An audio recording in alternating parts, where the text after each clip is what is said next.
Hello, everyone. I am Reverend Anna, and this is Reverend Newsom. And here we are, Unity of the Triangle, about to go into a fourth episode of the book study on caste. Yeah, Caste has been a great book for us because it delves so deeply into the Black experience in America and does so without making shame your first response. So let's stay open and see how this dialogue unfolds today. Thank you for joining.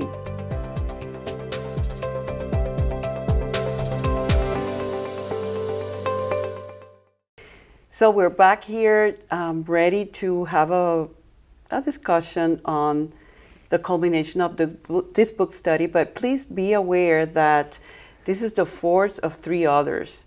As you know, in our spiritual community, every fall and every winter, we pick a book in which the whole congregation reads and discusses.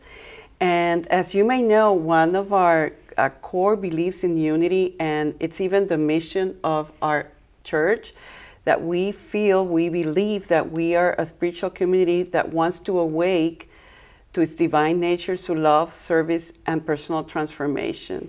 And part of the awakening process is understanding how many things we have inherited in our way of thinking that is not really ours. It's not really in alignment to who we really are.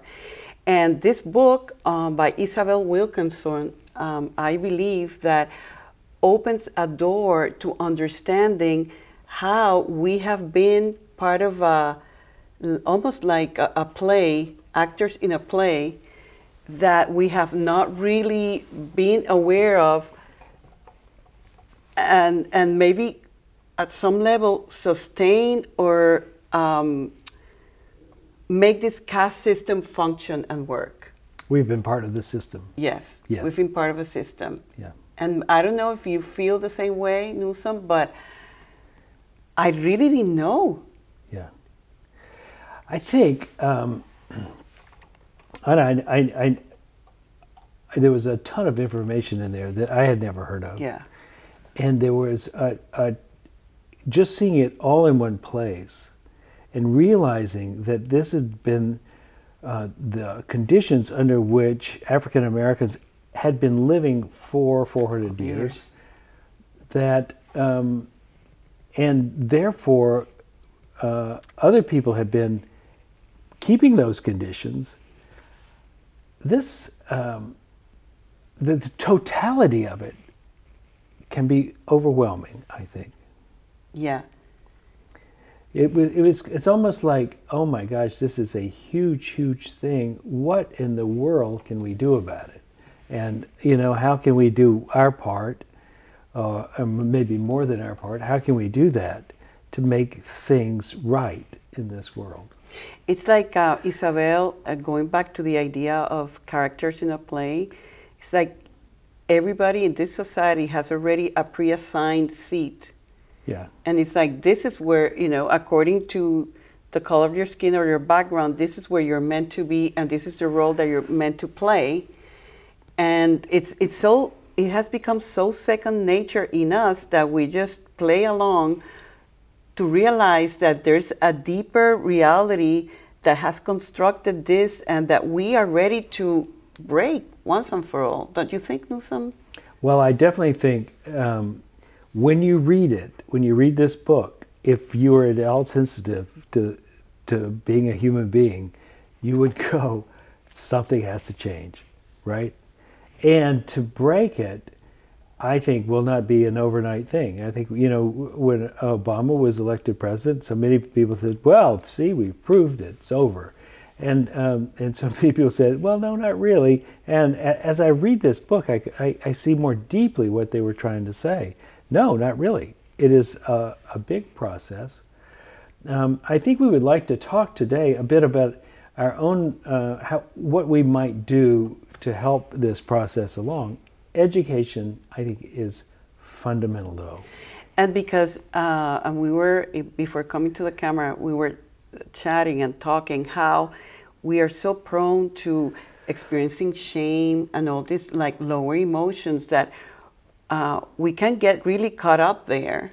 Right. And we it's like let them be, not suppress them, but transcend them. The right? feelings, you mean? The feelings, yeah. Yeah. So as you were saying earlier, Anna, one of the things that you pointed out was that shame is a debilitating emotion. Most everything else can have a beneficial aspect to it, but shame just stops us in our tracks. And in no way was this book study designed to lead someone to feel ashamed, but rather to feel educated about what's going on. And I think the contrast of not imposing a sense of shame on it has liberated, in my opinion, us to actually look clearly, because we're not stymied by this sense that there's something shameful about us. There's something that needs to be changed, of course, but not shameful. And that is such a freeing thing. I hope we can apply it in every part of our lives, because we all have things we want to clean up. We should learn that not to use shame as the motivator. Right, because shame, if you think about it, Newsom, involves a lot of judgment and rejection of yourself. Yeah.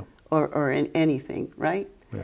And it's like we were saying, like in the scale of consciousness of Dr. Hawkins, he gives value to each of the human emotions, and shame is in the lowest part of the scale. Yeah. And as I was saying, my partner in the Spanish ministry who works as a shaman, he was telling me how in shamanism there's so many of these types of negative emotions that can be converted into a positive emotion, but shame is the only one that is no good for anything. Mm-hmm. So in other words, we are really encouraged to see, understand what this caste system has been, how it stays together, how we have, in a way, co-created it and be part of it. But we need to say, no more. I honor whatever feeling I have, and then what is it that it's mine to do? Yeah. How can I be the change? Yeah.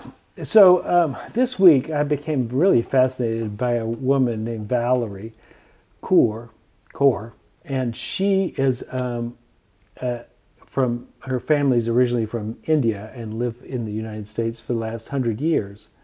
But she felt a very similar level of discrimination against her because, one, she's darker, and two, because she's a Sikh. A Sikh is a form of religion that it's not as big as the many of them, but they're known for wearing turbans and having long beards.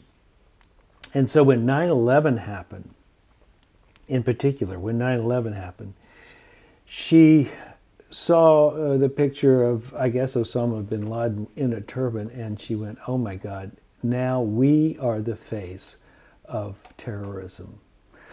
And sure enough, it wasn't long after that a very close family friend was shot dead in his gas station that he owned, and he bled out right there. This was tragic for their family.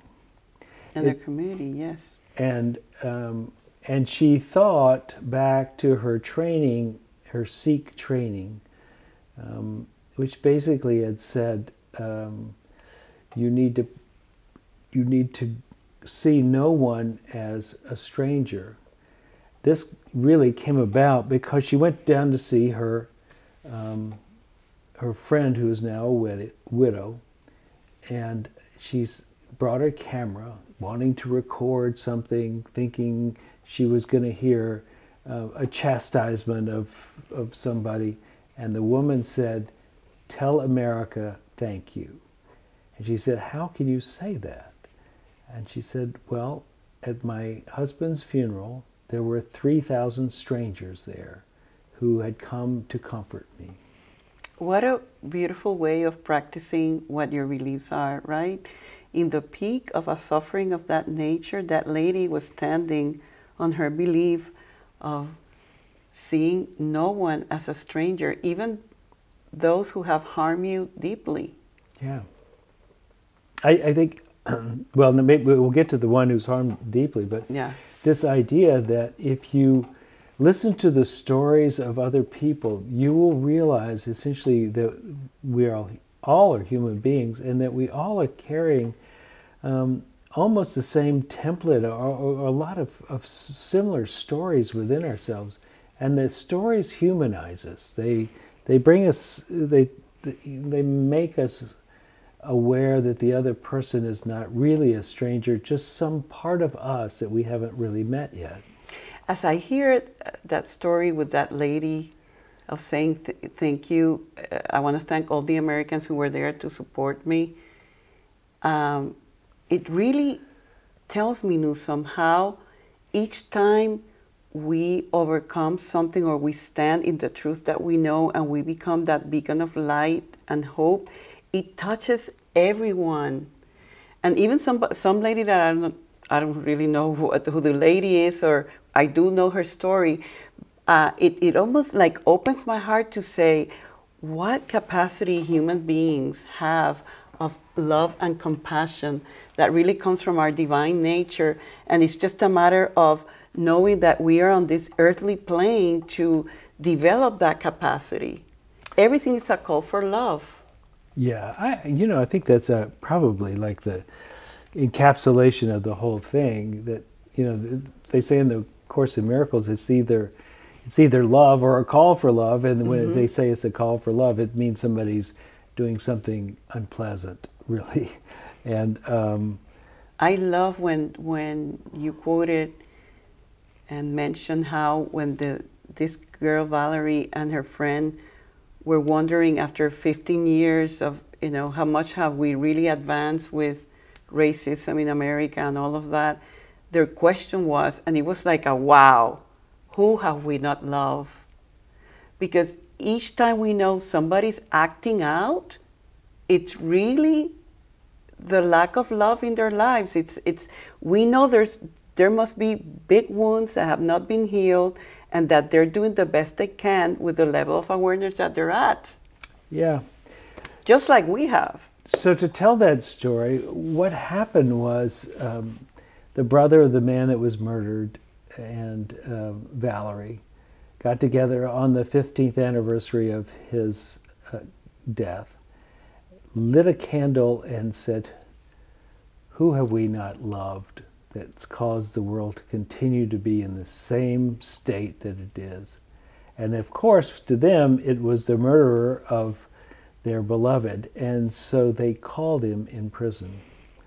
And when they called him, he answered, and the woman, Valerie, said to him, why did you take our call? And he said, well, I'm sorry for what happened, but I'm also sorry for what happened in 9/11.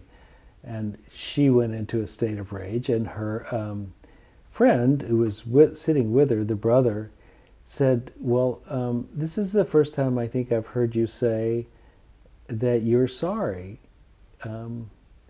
Can you tell me more about that, essentially? And he said, well, when I go to heaven, I'm going to ask your brother for forgiveness. And the brother of the dead man said, we already forgive you. Wow. And not that we forget, not that we don't still occasionally or maybe often have pain, but we release ourselves from hate. And it's the only way, Newsom. I'm thinking of Jesus, how Jesus used to say, love and pray for your enemies. And you know why? Because when you are willing to love your stranger, love your opponent, like she says, tend to the person's wounds, you are realizing how much capacity for love you really are. If everybody would be the loving, in their loving best capacity towards you, you would never really discover how much love there's in your heart to give and express. And people like that, circumstances like that, are really ultimate gifts. Yeah, that's a big one. But I have heard the Dalai Lama say that you can't really practice compassion and depth if you don't have someone who's twisting your arm, essentially. And so I got to say, I think it's a big one that they did.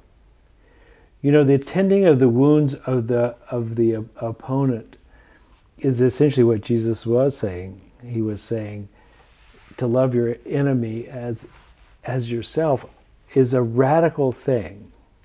Now, one of the things she said in there, which kind of balanced the whole thing, was she said if you come up to this idea of loving your enemy like that and it turns your skin inside out, then maybe you need to deal with your own emotions, and in so doing, first love yourself. And I think yes, that is a brilliant addition. You know, the problem. So much of the problem with the Christian gospel is it's like very few words in there, really, Bang. and most of them repeated several times. So with a very few number of words, we're supposed to develop a whole lifestyle that we are yet that seems so outrageously saintly. And so she said, you know, if it turns your skin inside out, well, then back up and love yourself. And I thought that was a brilliant addition to this long-standing nonviolence attitude, you know. Because if we can never love anyone out there if we're not loving ourselves, we cannot give what we don't have. So it starts, remember years ago when I started here, we did a book on love without conditions on Ferrini. Mm-hmm. Yeah, I remember you were like this book study and I felt like it was my first time and I'm like, I need to prepare really great because I have to impress my boss, but I don't know if I did, but I remember the book. And he put a lot of emphasis on self-love as the doorway to everything in life. Mm-hmm. And one of the things that Valerie says essentially is that you have to come into acceptance and the feeling state of your own emotion. So like in her case with the anger and the grief and the just frustration with the whole thing, she had to be able to sit with that. As I have said many times on Sundays, you know, if you sit with that and then you don't tell a story, you just sit, this is just my emotion, that's what it is. Sit with that. Let it be in you. Let your body experience what it is to have that emotion without having to make a story about it. You begin to burn it off and you set the conditions for your own self-acceptance. Because when we're denying our emotions and stuffing them, we don't get healthier, you know, and we don't act out less. We tend to act out more because they're volcanic in there. So just feel them. You don't have to act on them. Feel them. Don't tell a story. That means don't rehearse why you're feeling this. Just feel it, and it will go away. And you will have built a corral for self-acceptance that you can live in. I'm going to quote you because I wrote that, and I was looking at my notes the other day. You said something in that line that by feeling it, the pain gets consumed. And another idea that came to me as I'm hearing you is from Joseph Campbell, who said the cave that you are afraid to go into holds the treasures that you seek. And Carl Jung, I said this morning too, if you're experiencing fear, that's where your task is. Uh-huh. Am I impressing you, Reverend Newsom? I am. That worthy. So it goes back to the idea of love and fear, right? It's like be willing to make love your choice in life in every way. That's the way. No matter what the question is, love is the answer. Yeah, but it's not so simple. I mean, love is the answer. What does that mean exactly? Loving myself, loving God, loving others, and when I get pushback internally, that's where the work is. That's what Ram Dass would say. Yeah. So Valerie relates this to having a child. You know, is that you're in the pain of it, and actually, it's only by going through the pain to the completion that the darkness, which we see in the world around us, is the darkness of the womb where something new is about to be born.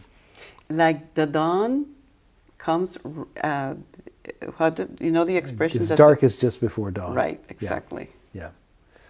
Yeah, this idea, I love this play on words that, it's not that the world, our country is dying. It's that it's about to be born. And I've been thinking about that statement. When we read the Declaration of Independence, and it says, we hold these truths to be self-evident, that all people are created equal, with certain unalienable rights, life, liberty, and the pursuit of happiness. That was not true at that time. It was not true in any country in the world, and it was only beginning to be true in our country, and only for some people. And so then you have this, essentially this document that says, this is how we're going to describe ourselves. This is who we are going to be. However, it wasn't very inclusive at the time. But over time, we have made it more inclusive. And it is like we are closer and closer to being born into our birthright that was given to us in the Declaration of Independence, that all people will be considered equal. And we are here to pursue life at our fullest. I love to hear that, and I'm reminded of that talk that you offered in the Standing Together in Unity prior to the election day. It's just knowing that it was a big beginning and that the progression continues. And I'm sure that we are moving forward, Newsom. There's a lot of, I was pleasantly surprised to hear about the reparations in Asheville and lots of legislation that is happening to improve the quality of life and the rights of the African American community and other minorities. So, yeah, I definitely think we have a ways, I'm hopeful. We have a ways to go, Yeah. as evident by the necessity for a movement called Black Lives Matter. And obviously, we are not there. However, I love the idea that in the birthing process, the pain is first, and then the reward comes later. Yes, and so the pain now for us will be the pain of facing our own emotions, the exploration of why of why people are the way they are and how they are like us, and then the forgiveness that comes with actually seeing someone as more or less a product of their experience. So you're hopeful, I'm hopeful, and most of all, it's being willing to do what it's ours to do. If we become the change by managing ourselves and doing the best we can with what's been given. And we have been given a lot in our spiritual community with these unity principles. We have the awareness to facilitate change in us and out there. Mm-hmm. Yeah. I think it's been a real pleasure to work with you on this. It's been fun to have this. I think if you haven't read the book, Caste, C-A-S-T-E, I definitely suggest it. It's by Isabel Wilkerson. And it's a long book, and you can take your time with it. And I think it's probably good to take your time with it. We've taken several weeks now to explore it. I hope you will too. Let there be peace on earth, and let it begin with me. It's a great line to end on. This church aspires to be the very thing we've talked about here, to be a place where we can be able to see others not as strangers but as friends and family, to be able to work through our own life and its emotions and be able to love ourselves, and that we can attend to the wounds of each other in such a way that we all heal. Our hearts are open, and we do hope that if this is the first time that you show up in our space, that you may consider learning more about Unity of the Triangle and the amazing organization that we have here to support you in your own spiritual path.